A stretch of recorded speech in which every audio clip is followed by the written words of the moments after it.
Hello, my fellow women's soccer slash football fans. If you come here for an excellent podcast where we talk about all about the world of women's soccer, you've come to the right place. My name is Bryce, and this is the women's soccer slash football podcast, and we are already on episode 5. So wow, time flies when you're having a lot of fun. It's weird to think that the FAWL season is about halfway through. We're about 12 matches in. So time is flying by, and of course, we're having fun along the way as well. And in addition to that, we've got the U.S. Women's National Team playing this week. They got 2 friendlies against Colombia that's going to be coming right up here pretty soon. So we cannot wait to see those fixtures. And I'm sure that a lot of you feel the exact same way. So, like I said earlier, my name is Bryce. This is the Women's Soccer slash Football Podcast. And welcome if you're brand new, and if you're returning, I greatly appreciate your support on the podcast or on YouTube if you're currently watching this right now. The way I like to set these podcasts up is if you're listening to audio, I like to set the scene a little bit. So let's get it started. It's January 17th. It's a Sunday at about 6:33 p.m. It is 30 plus degrees right now in the Midwest, which is where I currently reside. No snow. In fact, a lot of the snow on my street is actually starting to melt a little bit, which is great for parking because then I won't get blocked in by the snowplows, which is fantastic. For all of you who might be watching this in the West Coast or down in southern United States or in other warm tropical climates, I'm very jealous and envious that you get the sunshine and sand and whatnot. Enjoy it to the fullest extent that you can. In addition, I am wearing a Manchester United jersey to support my favorite club, both on the men's and the women's side. Both clubs did okay today. Both sides of the club did okay today. United drew to Liverpool 0-0, and then the Manchester United women's team lost to Chelsea 2-1, unfortunately, but we will talk about that in just a little while, so stay tuned. I have in my possession my typical coffee mug with my typical coaster. This mug says, "Coffee is a hug in a mug." I'm going to turn it around so all of you can see it if you're watching. Coffee is a hug in a mug, along with a coaster that my brother got for me for Christmas. Shout out to you. It is a Christmas Story coaster, complete with Ralphie right on the front of it. It's fantastic, and I love using it just about every day. But let's kind of get into the podcast episode with the main topics and segments for this particular episode. So typically how this will go is I will give a brief little intro just like I did. Then we'll get into some segments where I just kind of quickly highlight some little blurbs going on around in the world of women's football and things that might be coming up, just so that you're all aware and you can get caught up on all the news. And then after that, we go into the main topics where we talk about the overarching things that are going on in the women's football that have larger implications, such as different news, post-match reactions, fixtures, things to look forward to and to watch out for, and also larger implications for leagues in general. So we've got it all here, so buckle in and enjoy the ride. All right, so let's get into the first segment of the evening, which is just going to be some U.S. Women's National Team news. For those of you who might be new to the pod or just haven't heard yet, the U.S. Women's National Team is going to be playing 2 matches this upcoming week. Tomorrow, January 18th at 7 p.m. Eastern Time, they will take place in Orlando and play against Colombia. If you would like to watch that game, you most certainly can. It can be found on FS1. The U.S. Women's National Team will also be playing a second match this week, taking place just 4 days later on Friday, January 22nd. Also at 7 p.m. Eastern, playing in Orlando, Florida, against the very same Colombia side that they'll be versing against tomorrow. That game can be watched and can be found on ESPN2, which I'm super excited about because then that means that there's a high likelihood that Julie Foudy and Sebastian Salazar will be commenting that game. And for those of you who might follow my content pretty closely, you will know that I absolutely love the two of them commenting on games. Besides Ian Dark, who is also awesome at it as well. So stay tuned for all of that going on. And one really quick sidebar, guys, if you're looking for more consistent content that is outside of YouTube, we are on many other social media platforms. We are on TikTok, we are on Instagram, Facebook. I'm starting to get into Twitter a little bit more aggressively because I've been kind of on hiatus from that for a little while. We've got LinkedIn. We've also got a blog spot. So if you guys are interested in following those as well, I will link them down in the description below for your viewing pleasure. But anyways, I digress. Let's keep it going. Today, Vladko Andonovski was on a call where he mentioned that Becky Sauerbrunn will once again be the captain of the United States Women's National Team, which I think for Becky is super well deserved. She's been a veteran leader in the squad for some time now, and she's got a lot of really great leadership qualities that makes her team really, really respect her. Vlatko said he evaluated a ton of different players on the squad, almost all of them, just what their role is, what they really mean to the team.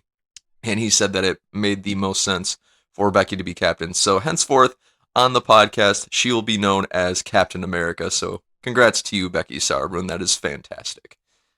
Moving on. If you guys are wondering what the preview for the United States Women's National Team and Colombia game going on tomorrow is, or who my roster predictions are, I actually made a video about that in the last podcast episode that was airing on Thursday/Friday. If you're interested in that, I will also link that video down in the description below for your viewing pleasure in case you are curious or if you have thoughts on it. So feel free to check that out whenever you have some time. And really quick, thank you to all of you who have been listening to these episodes or watching them on YouTube. I greatly appreciate all of you. I've had some really cool conversations with a lot of you guys, and I so greatly appreciate it. All right, so that'll do it for the first main segment, and let's go on to the second segment.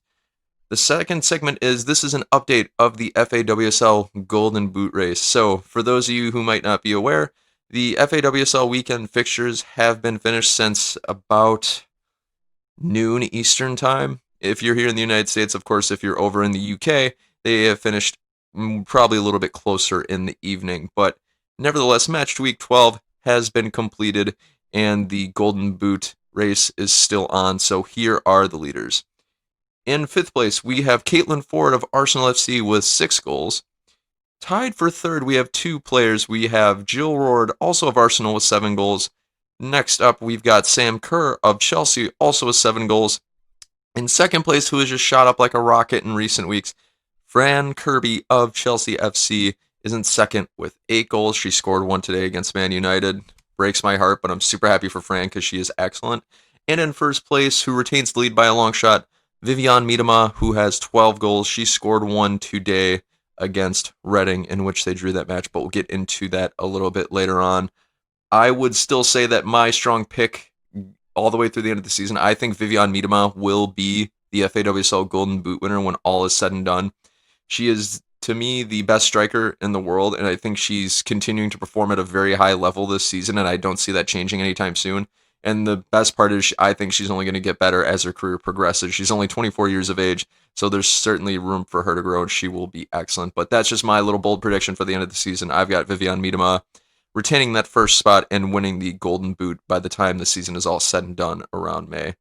If you guys are interested in keeping track of the goal and assist leaders for the FAWL season, I can post the link to the BBC article that keeps track of that down in the description below as well. So the description box is going to be very filled with all kinds of good information that you can check out at your viewing pleasure and at your leisure. So that is the update for the Golden Boot award race going on so far through match week 12.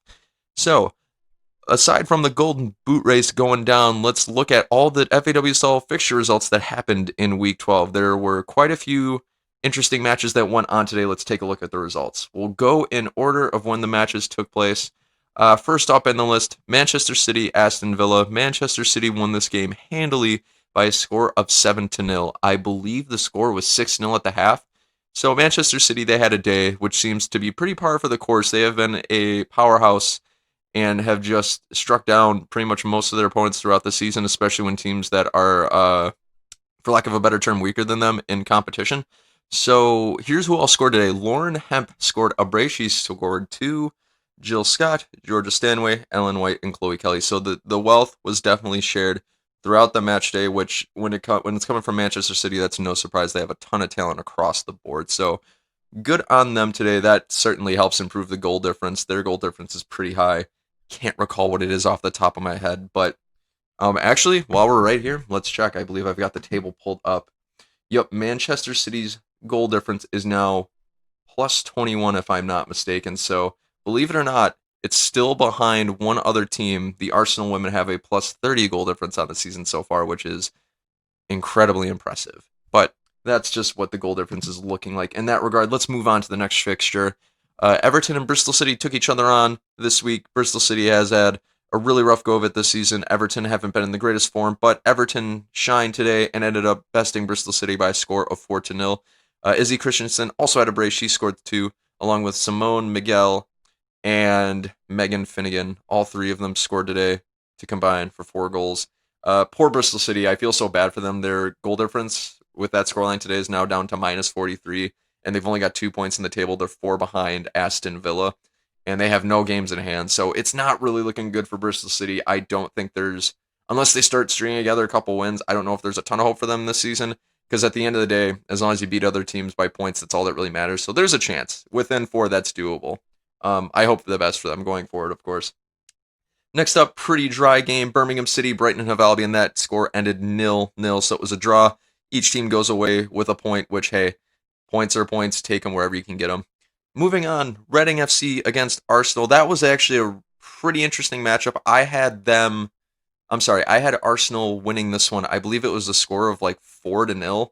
I was wrong. Reading FC really showed up today. They played a strong match. They looked threatening. They held Arsenal at bay, and they managed to walk away with a point today, which was well-deserved. Lauren Bruton scored for Reading, I believe, in the first 5 minutes off of a set piece, so good on her. And then Vivianne Miedema equalized more towards the end of the first half. Jill Roord had a very convincing header toward goal, which was saved by the keeper, but Vivianne Miedema was there for the rebound, hence bringing her to 12 goals on the season. I was very surprised today to see Reading bounce back so aggressively since they lost last week to Chelsea 5-0. It was quite a beating, so I expected Arsenal to do the same, considering that Arsenal is also at the top of the table and they've performing really well this season. But Reading, they full credit to them. They adjusted. They obviously made some changes to their tactics and to their game, and it worked out for them, and they walked away with a point. So good on Reading. Now they can keep their position in the table as it stands today. Moving on to the last 2 fixtures of the day, Chelsea, Man United. That was my personal match of the week. I'm a little biased in that decision, but when you've got the top 2 teams in the league, neither of which have lost, that makes for a really interesting matchup, and a really interesting matchup it was. Pernille Harder opened the scoring earlier on in the game. She had a goal today, as well as Fran Kirby. She capitalized off of a United mistake and gave them the lead later on in the game in the second half. For United, on the flip side of that coin, Lauren James, Casey Stoney made the sub, put on Lauren James for Kristen Press, and just shortly after, Lauren James scored, which equalized at the time. But like I said, shortly after, Fran Kirby ended up capitalizing on a mistake and taking the lead. So that was a really fun match to watch. That's actually going to be one of our main topics today, so I'll get into that in a little while. One important thing to note in the lineup today that Casey Stoney put out, Tobin Heath was not in the starting 11, which is really puzzling since she's arguably been the WSL Player of the Year so far this season. But it was revealed after the game that Tobin picked up an injury midweek and was unavailable for the match today.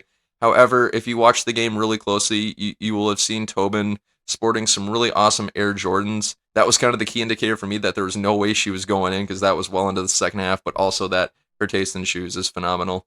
They were just really cool shoes, and I think a lot of people would agree. But I digress. So as of today, with that scoreline, Chelsea are at the top of the table on goal difference, tied in points with Man United, but also have a game in hand. So that's important to keep in mind. All right, so the last fixture of the weekend, West Ham United and Tottenham Hotspur.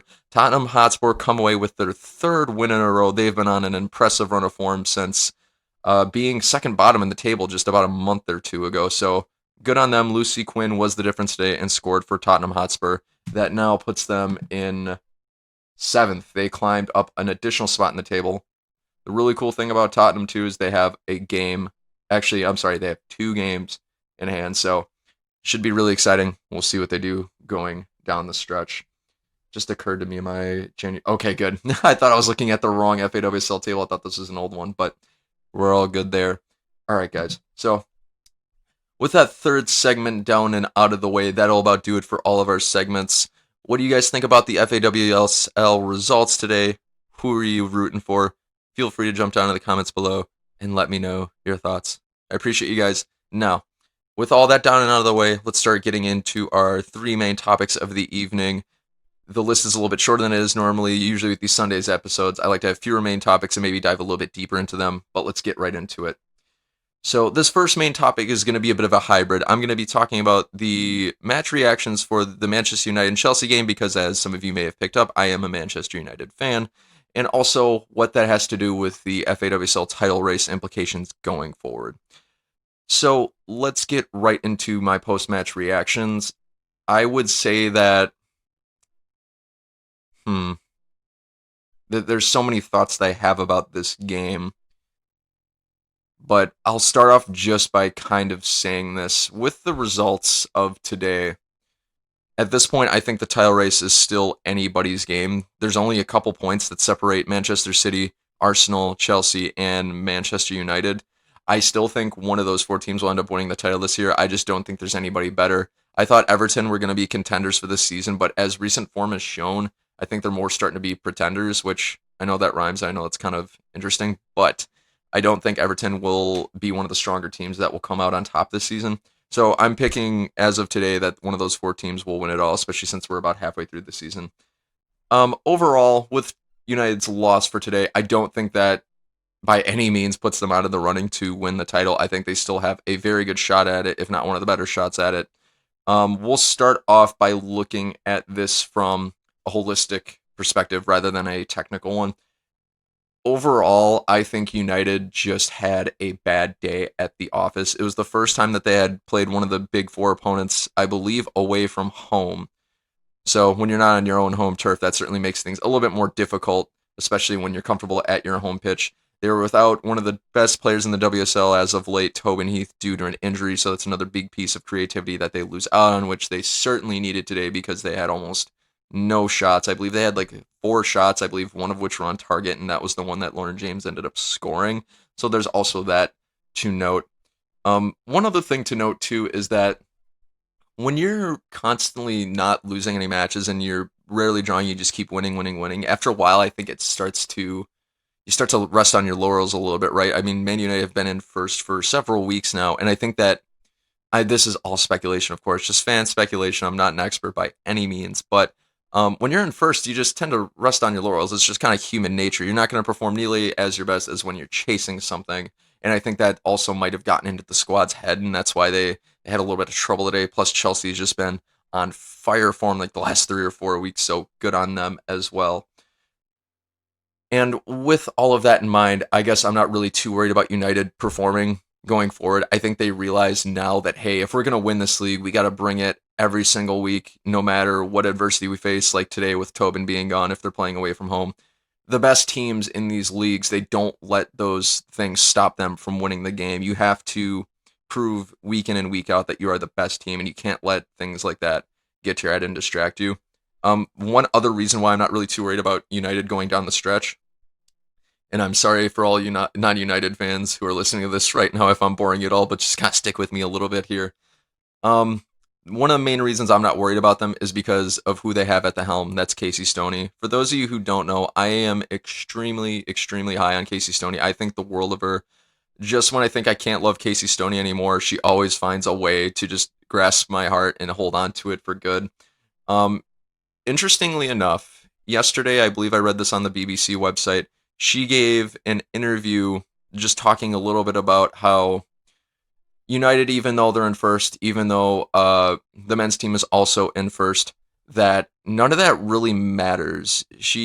I believe this is a direct quote. She said that you don't win any trophies in January. You don't win the game at halftime. You have to perform week in, week out. You always have to be looking out to your future fixtures rather than looking where you currently are at. You cannot rest on your laurels. You have to keep pushing. You have to keep going. So basically what that indicates to me is that Casey's got a plan moving forward. She's been in these situations as a player before. She knows that she cannot relent if United is going to want to win the squad, and neither can the squad. And I think she'll do a great job of getting that message across to them, and that they'll push for the title and hopefully have a really, really good shot at it. I think United does.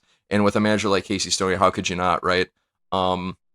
It just baffled me how much of a holistic perspective she took on their position in first as of yesterday. And that's just funny because that was just yesterday. I think she had a feeling in her mind that, hey, we've got to keep going. We've got to keep performing at the highest level. We can't let setbacks hurt us. So I've got all the faith in Casey Stoney in the world that she will continue this squad in the right direction. And plus, since they're only 3 seasons in and they're already at the top of the table, starting from the championship, not even existing as a team or an organization, all the way to just a couple seasons later being at the top of Tier 1 women's football.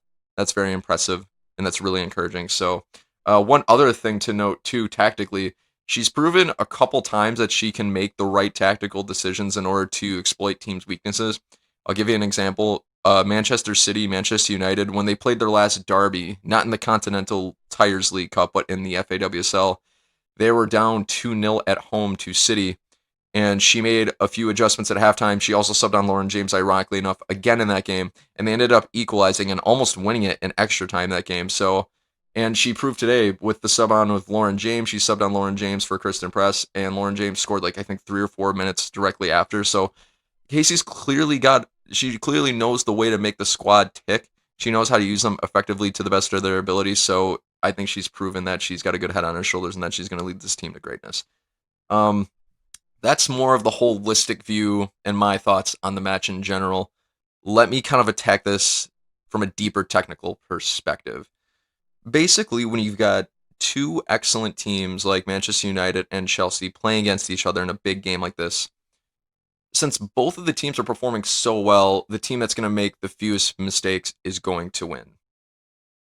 For today, that team was certainly Chelsea. They took advantage of mistakes in the back line a few times and ended up capitalizing enough to the point where they could pull out the win. Let's look at this first from the United perspective. First off, I think United today were really, really poor offensively. I believe they had one shot on goal, which was what Lauren James' scoring was, and then I believe they had 3 other shots that weren't even nearly threatening. They barely tested the keeper today for Chelsea. Starting back up in the first half, I think the midfield had a ton of problems with passing, getting the ball up forward. I believe in the 10th through the 25th minute, I felt really bad for Kirsty Hansen, who's playing on the right wing for the game today, because the midfield would get the ball, they'd play in these long balls, and they were just missing every single one. They'd overshoot their teammates. Kirsty Hansen, between that time period that I just specified, I believe they overshot her by like 3 or 4 times in a row. You just see her take off, and you're like, well, there goes another ball. That's a goal kick. Full credit to Kirsty Hansen, though. She ran it all the way to the touchline and to the goal line as often as she could, and sometimes the ball just too much sauce on it.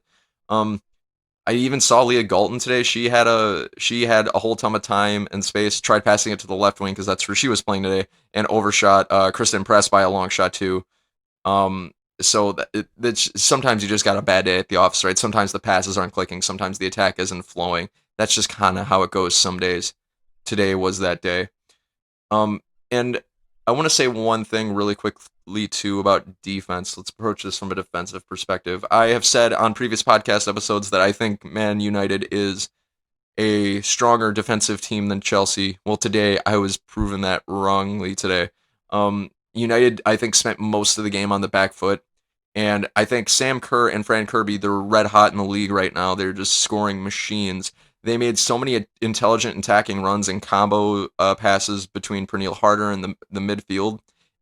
A lot of times it would catch the United center backs flat-footed, and they Chelsea would get a chance. It happened so many occasions in the first half. The second half was a little bit better, but even then, that's when another crucial mistake happened, and then Chelsea took the lead. So that I guess that's a big credit to Chelsea, but also a bit of a downgrade on United because they had defended so much and they defended poorly.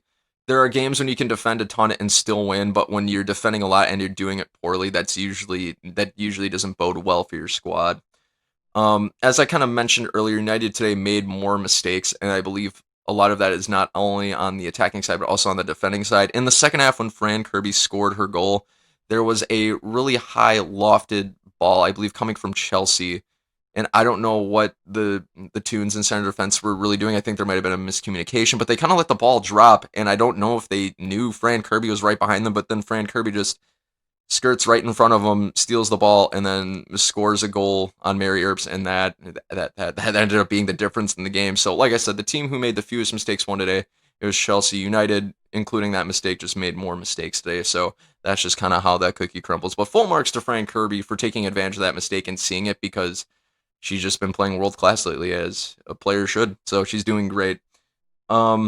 let's look at some more positive notes from the United perspective. So I think the one good thing that they do consistently is definitely the high press. There was a lot of times, in fact, I'd say 9 out of 10 times whenever Chelsea was playing the ball out the back on a goal kick, United's high press was so effective that they'd be running like chickens with their head cut off, and they'd either throw the ball away and just boot it out of bounds, or they would have a sloppy pass and give it to United defenders. So United, I think, did that really, really well today. Unfortunately, I just don't think their scoring prowess was quite enough in order to take full advantage of that. So full marks to them for that. Um, Again, I will go back a little bit to Casey Stoney's ability to make tactical changes and subs as well. She subs on Lauren James for Kristen Press. Kristen Press didn't look like she was performing too well today, and Lauren James comes on. 3 minutes later, she scores. So clearly, Casey Stoney knows something about that front line, knows something about Lauren James in order to make her tick and make her score goals. So full credit to her for doing that. So that about does it for United's positives. Let's look at the Chelsea side of things. Overall, Chelsea won, and they played really well today. Sam Kerr and Fran Kirby were constantly, like I said earlier, making those combo passes to each other and constantly making really intelligent attacking runs that would just catch the defense flat-footed. They'd be getting long balls from way from their own third and getting it into the final third and the attacking third and at least making chances. I know there's a few times when Sam Kerr shot off the mark or maybe overpassed Fran Kirby once or twice, who was in front of goal, but still at the end of the day, they made really intelligent attacking runs and kept the pressure on United to the point where they'd cripple and crumble and they would score. Good case in point on that corner kick when Pernille Harder scored in the first half. Fran Kirby ended up getting the ball and actually nailed it off the post. It came right back to Pernille Harder. She was still there in the box. There's still that presence. They scored, and they just kept that pressure building. So Chelsea were threatening pretty much all game long, so full credit to them. They didn't really need to defend too much because they were just always constantly on the front foot that they weren't tested too much. I believe their keeper only had to make 1 or 2 saves all game. So they played really, really well today. They capitalized on the mistakes when it mattered most, and as a result, they won that game. So overall, I think this is a big win for Chelsea. This is probably one of their toughest tests for both sides. This is probably one of their toughest tests today, and especially since they have a game in hand, this is certainly a convincing argument that they will be title contenders, if not win the title. I'm biased, so I want United to win it. But if Chelsea were to win at the end of the season, I would not be surprised in the least. They are a very good side, and now they're the only team that remains in the WSL that has yet to lose. I think that in the coming weeks, by the end of the season, they have to play Arsenal and Man City one more time each. If they can get past those 2 tests, I think they've got a real shot at the title. We'll see how that happens down the stretch. All right, guys, so that'll do it for main topic 1 concerning the WSL title implications of today's results and also some post-match reactions for United against Chelsea. I want to know, what did you guys think of the match today, or who do you think is going to win the WSL title by the end of the season? Jump down in the comments below and feel free to let me know your thoughts. All right, so with the first main topic down and out of the way, let's get into the second main topic of the evening. For the second main topic, we're actually going to stay with the WSL for this one. More specifically, we're going to talk a lot about Viv Miedema, who is my personal favorite striker in the entire world. So, this main topic I titled, Will Viv Miedema Stay at Arsenal? The main reason why I pose this question is because of this. A story broke earlier this week, or maybe it was also the week before. A French news outlet, whom I don't know a ton about.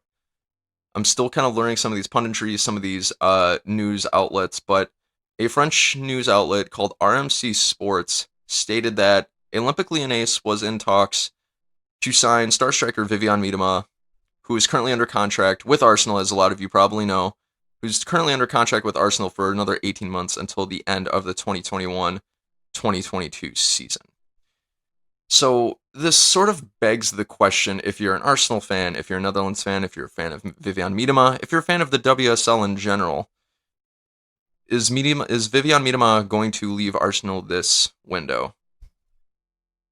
My personal answer to this question is no.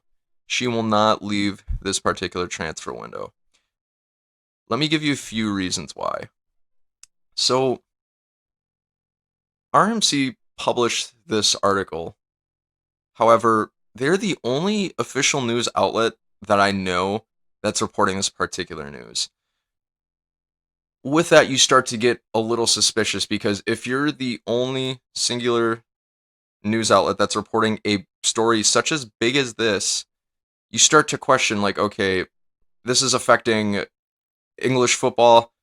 Maybe the BBC would get a hold of it and know. Maybe they got in touch with Miedema's agent and they know. But the fact that bigger outlets are not, or really any other outlets in general, are not reporting on it makes me really, really skeptical. Like I said, if this was really, really serious, I would think that more news outlets would be reporting on this to further reinforce rather than just one particular news site. So there's reason number one. Reason number two, the context of their claim that they're in talks to sign, or not their claim, the context of their claim that Olympique Lyonnais is in talks to sign Vivianne Miedema is really, really not strong. So let me frame this a little bit. Vivianne Miedema, to me, I would contend, is the world's best striker today. Olympique Lyonnais, I would also contend, is probably one of the world's best squads today. If any story came out in the world of women's football related to either two sides, it would probably be a really big story. The bigger stars you have, the bigger teams you have, the bigger the story is, because it affects the most popularity, draws a lot of eyes. So you'd think that a lot, it would be reported on. It would just be straight up reported on, and more awareness would be around it. Where this was reported on, to me, is really suspicious. Where this was reported on is in the middle of one news site, RMC Sports, in the middle of one article, in the middle of one paragraph, and it was in one sentence. And the worst part about it is that it was on an entirely different player. This particular article in question that this news came from is an article about Olympique Lyonnais signing Caterina Macario, who Olympique Lyonnais signed about a week or two ago. It was just a brief mention in the article. It was like one quick little sentence blurb that said the following. And I want to be careful here because I am translating this article from French to English. So if you guys get a hold of the article and you see it and it translates to something else, feel free to jump down in the comments and below and correct me. But the article says something like this according to English translation. The winter market of Olympique Lyonnais is not over. According to our information, another player playing in midfield is expected to commit to the 7-time European champion within a week. Discussions are also underway with Dutch Arsenal striker Vivianne Miedema. I have a lot of problems with this quote. Let's start with the first part. According to our information. According to whose information? RMC Sports? Who at RMC Sports knows something? Who is the person that they talk to? Who is the spokesperson for Olympique Lyonnais who talk to? Who is the name of Vivianne Miedema's agent that they talk to? Who is the name of the Arsenal official that they talk to? They don't give any indication as to why they say that discussions are also underway with Dutch Arsenal striker Vivianne Miedema. According to our information, to me, that's just weak sauce. That's not a valid source to confirm or deny whether or not something is actually taking place. I think that in order for me to buy that claim and take it seriously, I think if they had said we interviewed a spokesperson from either club or Vivianne Miedema herself or Vivianne Miedema's agent, if they had said any of those things, I think I'd be way more on board with buying into their story. But to me, that's not definitive enough to be convinced that Olympique Lyonnais is actually talking in discussions with Vivianne Miedema to sign her. I am not saying, and I am not trying to bag on RMC Sports as a news outlet. As I said right when the segment started, I know absolutely nothing about them other than they're a French sports website. But the reality is this: that's just not convincing enough. That's not reinforcing enough to actually for me to take that claim seriously. Some of you guys might feel differently, but they just provide no other context or information or proof that that's actually taking place. So that about does it for my second reason. My third reason is that Vivianne Miedema hasn't said anything. She hasn't indicated at all that she's wanted to leave Arsenal. She hasn't given any interviews. She hasn't there haven't been any articles. She hasn't really even mildly suggested that she wants to leave the club. If any of you have proof otherwise, feel free to jump down in the comments below and let me know your thoughts and let me know what your source is. But she hasn't said anything about leaving the club. She hasn't said that she's unhappy. She hasn't said that she's frustrated. She hasn't said that they haven't given her what she wanted in terms of a contract. She hasn't said any of those things, making me think, why would she want to leave? Does she want to leave at all, really? She just hasn't indicated that she has an interest to leave, so it makes me think that she doesn't want to leave. So that brings us into the fourth reason. Arsenal want Vivianne Miedema back. Who wouldn't want her back? She is one of the world's greatest strikers. I still contend she's the world's greatest striker, but they're not looking to deal her. In fact, Joe Montemurro just gave an interview about a week or two ago that said the following: "We're already starting to look at where we're heading with the direction of next year and years to come," referring to Arsenal Football Club. But obviously, Viv will be on top of that list, and we'll do everything we can to make sure Viv remains a part of the group. He said this on January 5th. That was 12 days ago. Arsenal have every full intention of re-signing Vivianne Miedema back to their club in some fashion. With 18 months still in our contract, that's about the time when a lot of clubs like to negotiate with their stars to try and keep them and sign up to a long-term deal. So I have no doubt that Arsenal is going to do everything they can to keep their star striker. Why wouldn't they, right? Reason number 5, it's not that Arsenal are really even playing poorly. Arsenal are in the top 3 of the league, and they're only within a couple points of being at the top of the league. So it's not like they're playing poorly and that they don't have a chance to win in the league at all. If they were at the very bottom of the table and Miedema is like, okay, I kind of want to go play around the rest of the world and win major trophies and play against the toughest competition, that'd be different. But they're still in the top 3. They're contending for a title.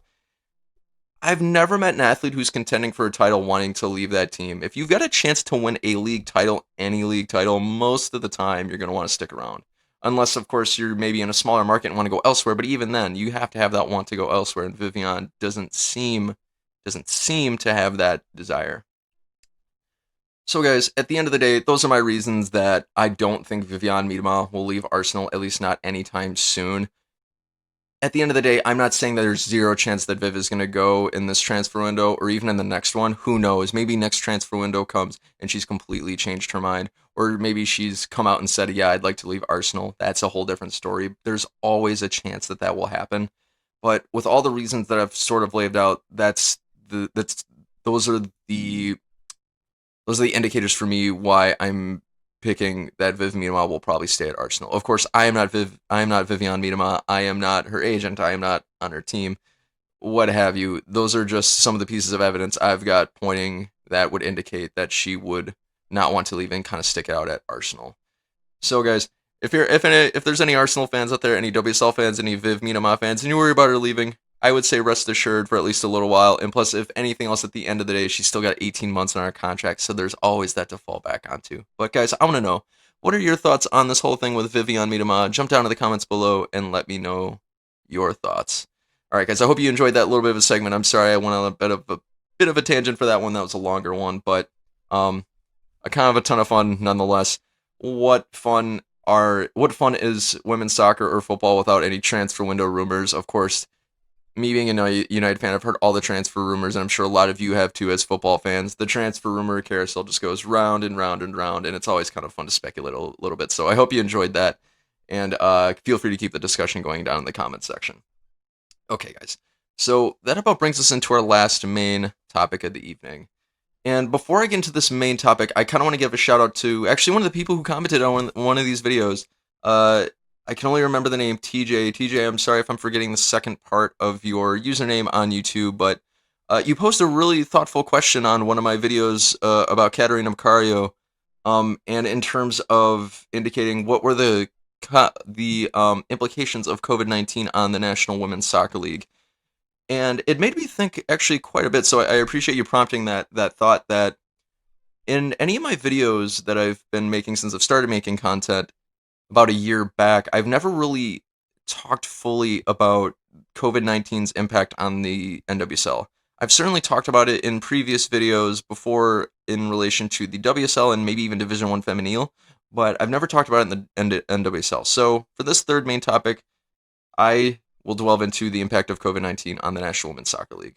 So let me start off by saying that, of course, I know there are way more important things going on in the world besides how COVID-19 impacts women's soccer.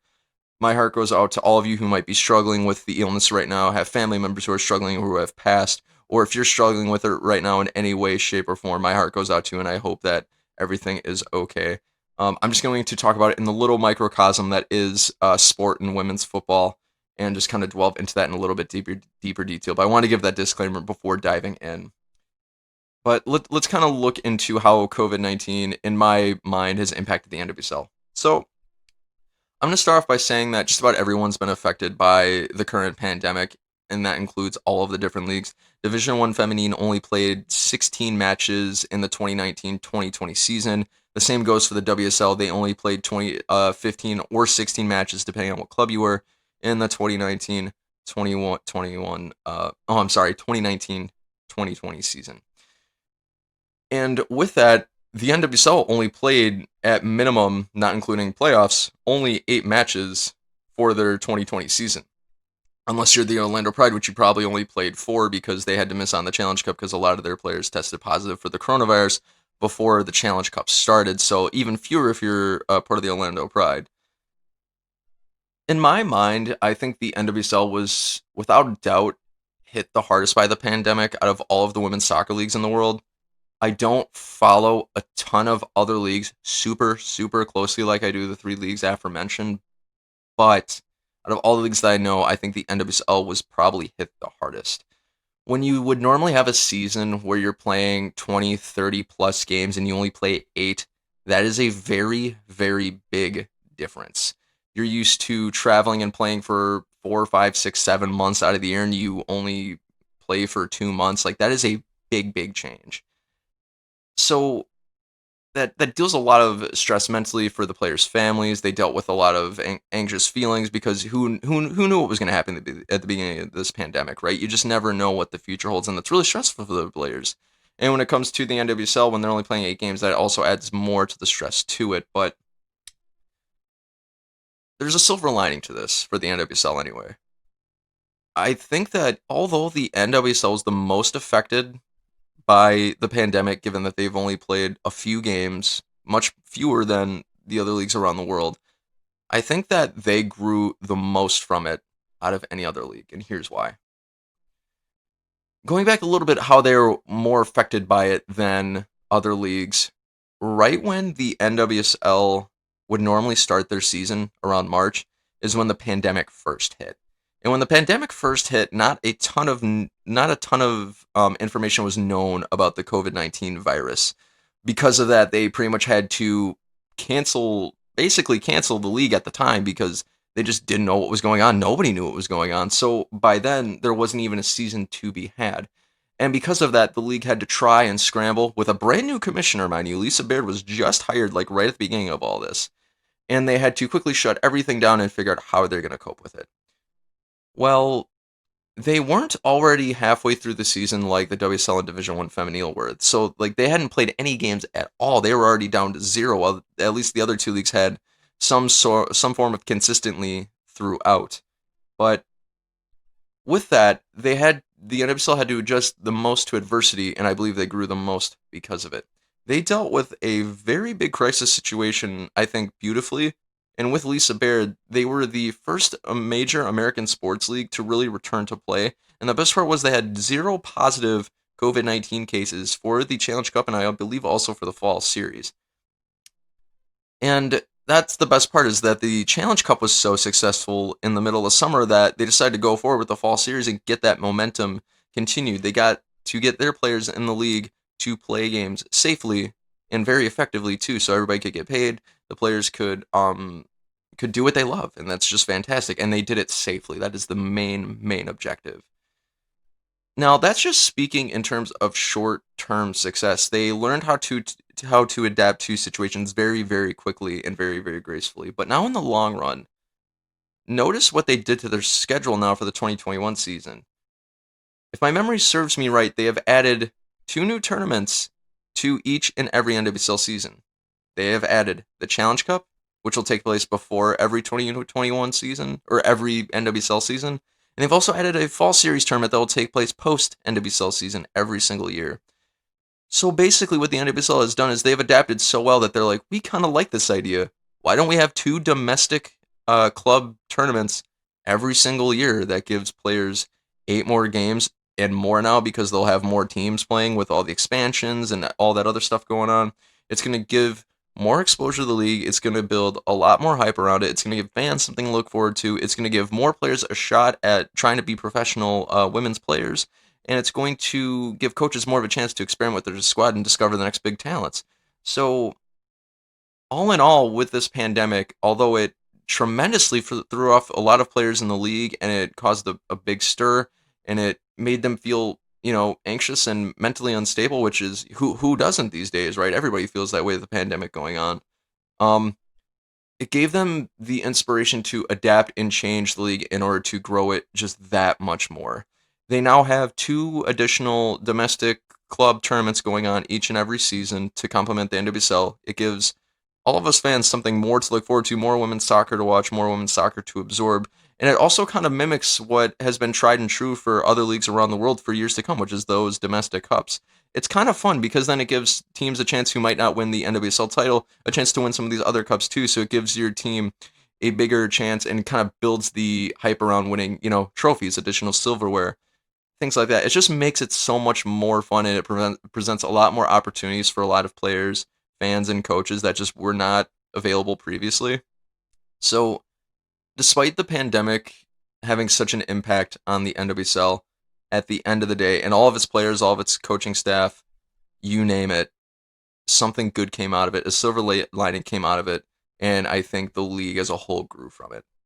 All right, guys. So I think that'll do it for this particular podcast. What do you guys think about how the COVID-19 has impacted the league? Do you think the league has grown from it? Do you think the league could still grow more from it? Jump down in the comments below and let me know your thoughts. All right, guys. So with the end of the podcast coming now to a head, I just wanted to take the time and say thank you to every single one of you who have taken the time out of your day to go ahead and listen. And of course, all of you who love to participate in the world of women's soccer and just have a ton of fun with it. I really enjoy the conversations and getting to interact with a lot of you online. It's been a ton of fun discussion, and I just greatly appreciate the support. One more time, if you guys would like to follow more of this content on a consistent basis, I am on TikTok, Instagram, Facebook, LinkedIn, Twitter, and also we have a blog, all of which I will link down in the description below, as well as the other aforementioned articles that we talked about throughout the podcast. If you guys like what you're reading and seeing and hearing in this podcast, feel free to like, comment, or subscribe so that other people just like you can find this podcast and join in on the fun as well. Guys, I appreciate every single one of you listening. My name is Bryce. This has been the Women's Soccer Football Podcast, and I hope that you have a fantastic day. As always, cheers to you, my friends.